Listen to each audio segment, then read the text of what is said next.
How did fried chicken and potato salad take over the four-state area of the Midwest?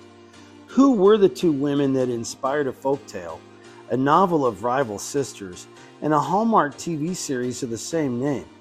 Who were they, and why do their reputations still flourish to this day? If you live in the Pittsburg area of Kansas, you know the names Chicken Annie and Chicken Mary. The question asked is, do you eat at Chicken Annie's or Chicken Mary's? You won't be asked what your favorite restaurant is, due to the fact that once you enter one, you aren't welcome at the other. This, of course, folks, is just local legend.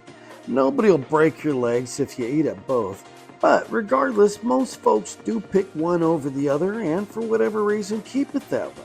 Now, since the opening of the Sisters Wink Wink Chicken Houses, a few other locations have taken root and have endured several decades of success, such as Bardo's or Gepard's, proving the region has lots of hungry mouths to fill. By 1905, New Pittsburg, as it had been known since 1876, had dropped the new in its name and the H at the end. Pittsburg, Kansas was now a first-class city. Hurrah! Mining companies like Pittsburg and Midway Coal Mining Company and Western Coal and Mining Company, with a few others, had placed ads in newspapers across Eastern Europe in attempts to bring in multi-generational mining families and their experience. Pittsburg and the surrounding areas was soon known by locals as the Little Balkans. Food was important to these miners as it filled their bodies for long, hard days of work. In 1933, a miner named Charles Pickler was injured and found himself unable to work and support his family. With no medical insurance at the time, times got tough.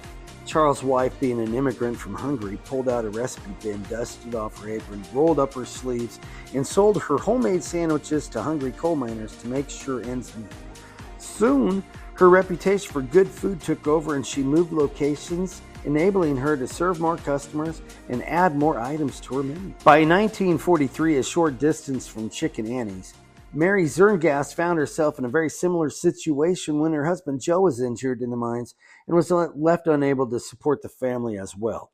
Mary opened up her home 24 hours a day and even sat customers down at the table until her reputation earned her enough money to upgrade buildings.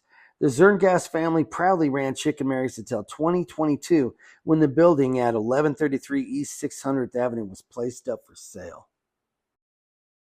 In 1943, Pittsburg boasted a population of 10,453 people, and they were all hungry, believe me. In 2025, it currently holds 20,646 people, which is almost double in size.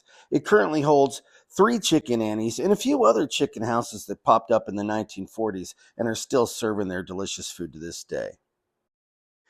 But back in the 1940s, with the population of 10,453 people, the housing market was worn thin.